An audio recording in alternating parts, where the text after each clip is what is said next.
Hi, good morning everyone. Let's get started with the next topic for this training session, which is on CTS Plus.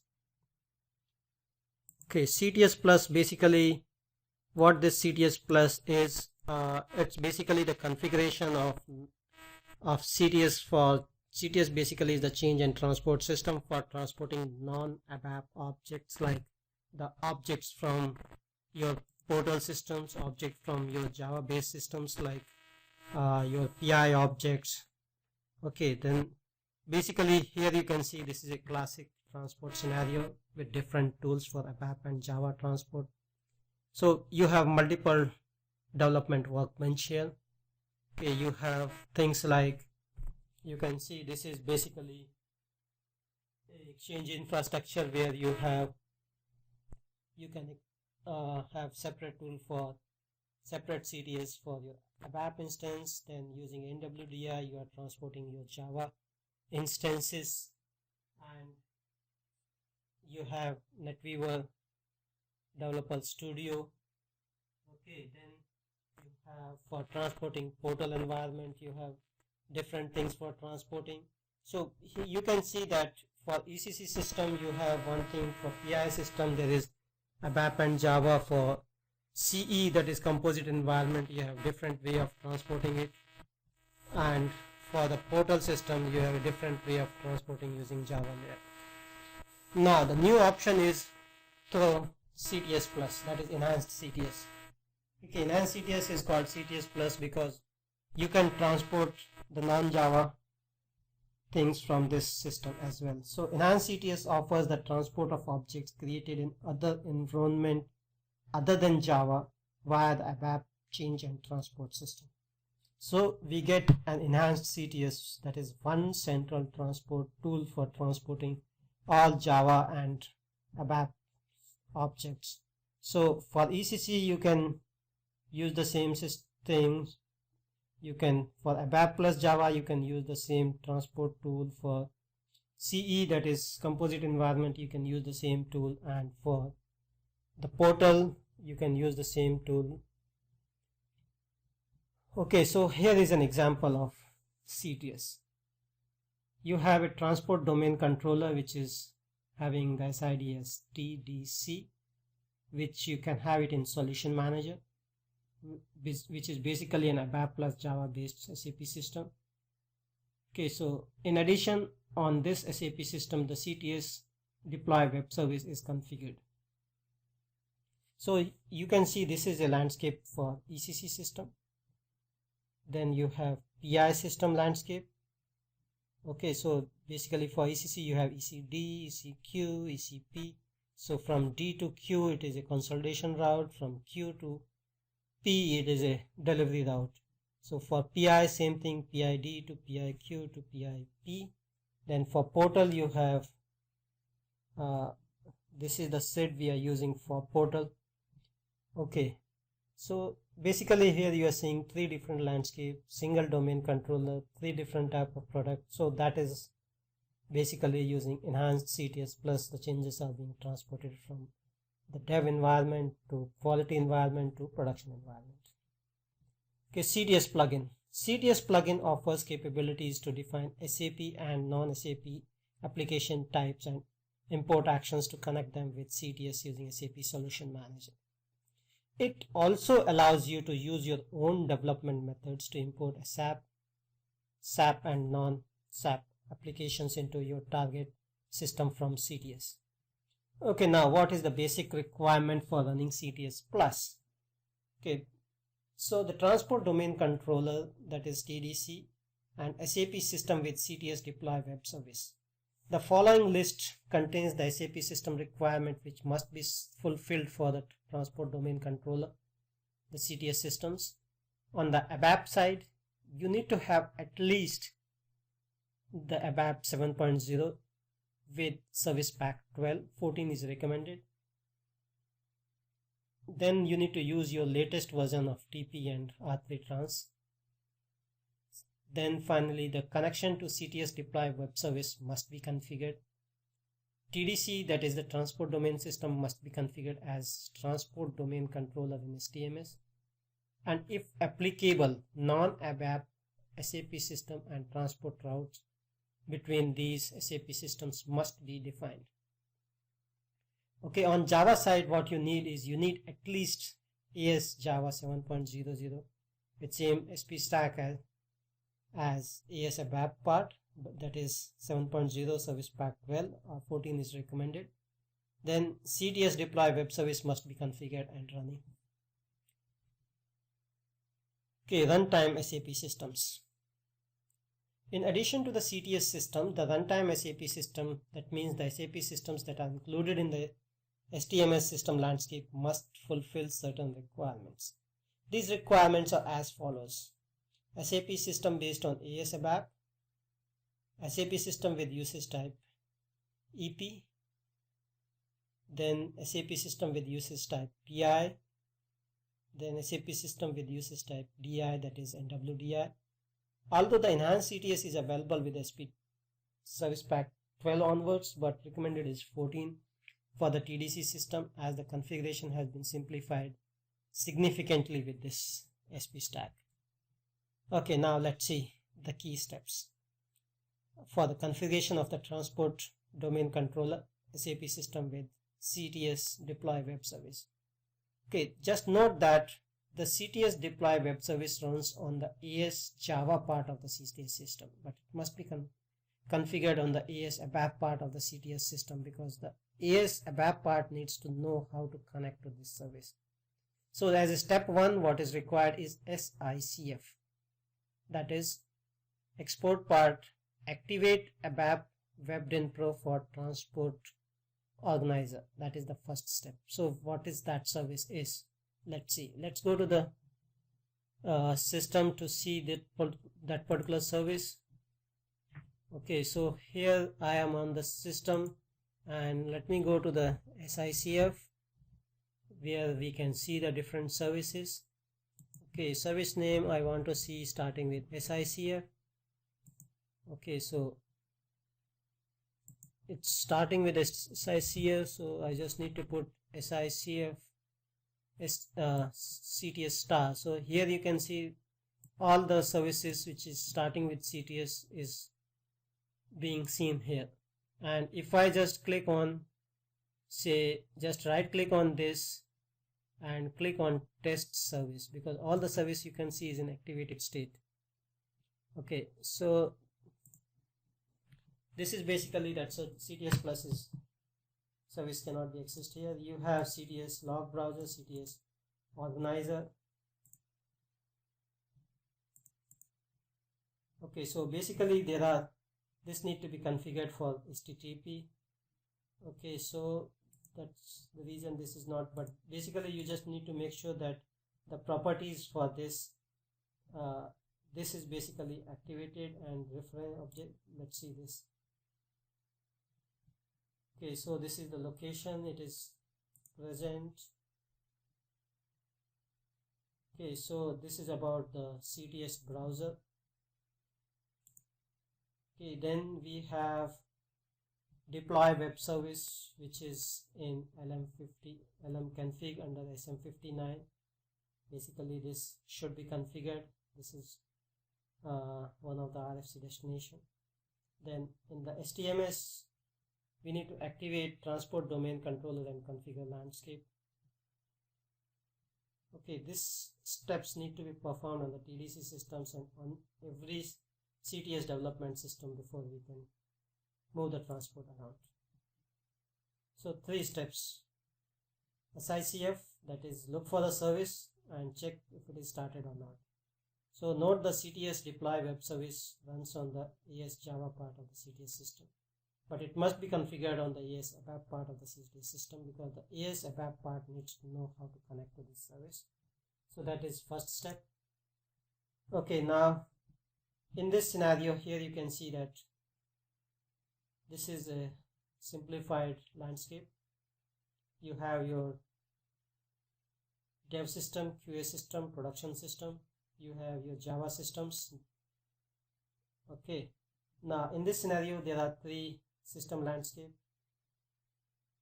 Okay, dev system plays the role of development system, transport domain controller, prod system up to now is a virtual SAP system, and there is this SAP system, that is, these are the Java systems. Okay, here one more key thing to note here is communication system. So basically this dev system plays the role of a communication system for these three. Okay, so that is one key thing to note. Okay, in this case the import part needs to be configured on the QoS, as there will be imports later into the QoS system. In addition to the import part, need to be configured on the dev system as well, because the dev plays the role of the communication system for these two, and the import from JQ will therefore use TP and CTS deploy web service on the dev system. As production system, PID is a virtual system, nothing need to be configured. Okay, the export part need to be configured on the dev system only, because this SAP system acts as both the development system. Okay, here you can see that this is your CTS underscore browser service. Just make sure that you activate this service. So that is the step 1. Configuration of CTS deploy web service, basically this LP config. Okay, so configuration of CTS deploy web service. So we need to just configure this logical port for CTS deploy web service, and we need to create a RFC destination for deploy web service. Okay, now configuration of NetWeaver portal source system as runtime system. Now we have done what need to be done on the TDC, that is transport domain controller. Now on the systems where we want to deploy this, or where we want to use this, connect this, say Java systems. So we need to check the CTS deploy web service of the ES Java part. Okay, we need to check whether deploy proxy is available. Okay, then you need to configure a logical part of the CTS deploy service as investment pack. Okay, then we need to check whether LP config is configured properly or not, and logical port exists here or not. So LP config, basically how it looks like, let me show you. Okay, so let's go to this T code called LP config.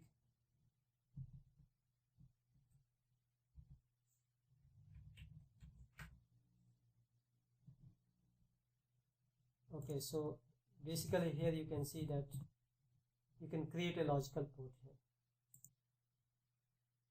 Okay, so once you, this is important, basically you need to create a logical port. Okay, so that is on the CTS deploy side.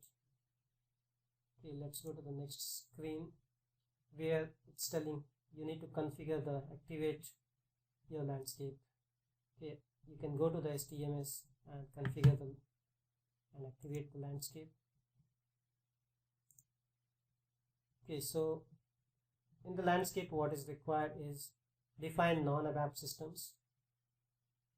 Okay, so you can define the non-ABAP systems. Okay, so this is your system. You can go to STMS. Okay, under STMS what we need to do is we need to go to the systems. Okay, under systems we can create a system type of non-ABAP system. So this is where we need to create a non-ABAP system, and the most important thing to note here is the communication system. You need to define this system, the transport domain controller, as the communication system. Okay, then here if it is a source system you need to activate this. Okay, if it is a target system you need to activate this. Say for example this we are doing it in for the source system we need to say activate transport organizer, and we need to give the system details.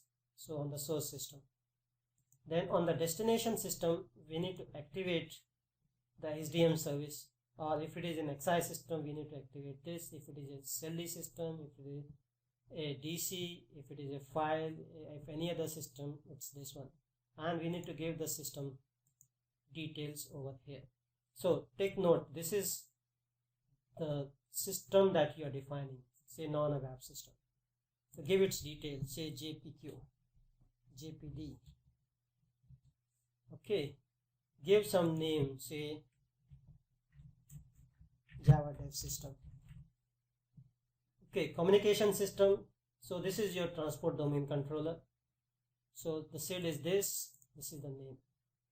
Okay, development infrastructure. In case if you want to use NWDI for it, you can just select this. Okay, and give the SLD URL. So it can pick up the information from SLD. Okay, then in case if it is not, then just deselect this. Source system, basically we want to use the transport organizer from here to create the transport, so just provide this information. Okay, for the target system, what you need to do is you need to provide this service, that is activate deployment service, and you need to provide this information depending on the type of the target system. So once this is done, same thing we need to do for all these systems. That is, if suppose I am creating say JPD, I need to select this. If I am creating JPQ, I need to select this service. If I am creating JPP, that is portal system, then I need to select this service. So this will make sure that that landscape is defined. You have JPD, JPQ, JPP is configured here. All these three systems are configured. Okay, so that is about the configuration part on the STMS. So we have seen SICF, where we are activating the CTS_browser service. We have seen lpconfig, that is creation of port. Then we have seen the STMS, how we can create the non-ABAP systems here. Okay, so these are the three key steps in the setup. Okay, so we have defined this. Now maintain TP parameters for non-ABAP system. Define transport layer and route. So after creating the system, we need to define the TP parameters. So let's go. So these are basically the TP parameters that we need to put. Okay, so we need to define these parameters, that is non-ABAP WBO client, non-ABAP system, WBO get request strategy, release strategy, WBO index, and file transfer. So this need to be defined on your JPD system. Then this need to be defined on your JPQ and JPP system. Okay. So non-ABAP WBO client specifies the client on the CTS system or on the development system. So it's on JPD, in which transport request can be created and released. This parameter is needed to enable the transport organizer web UI and to restrict this UI for non-ABAP SAP systems to one client. Okay, so we just saw this. Basically this is in the source system JPD. So okay, now the parameter get request strategy, values are smart, tag, or create. This defines the automated creation of transport request during the export process. So the parameter request, this release request strategy, that is auto or manual, defines the automatic release of transport request.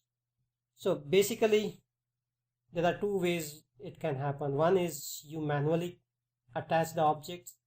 Another is it is taken care automatically. So it is governed by these two parameters. Okay, then the parameter WBO inbox points to the directory in which the transport organizer looks for the files that must be transported. So this parameter is used for loose coupling, that is file transfer using a mount directory or shared directory. Okay, so here we are giving an example of how to do this in a portal system. Okay, then in the portal system, here you can see that you need to maintain the destination service. You need to enable the single sign-on. So this is basically the RFC destination that need to be defined. Okay, all right. That's all I wanted to cover in this particular training session. Thank you.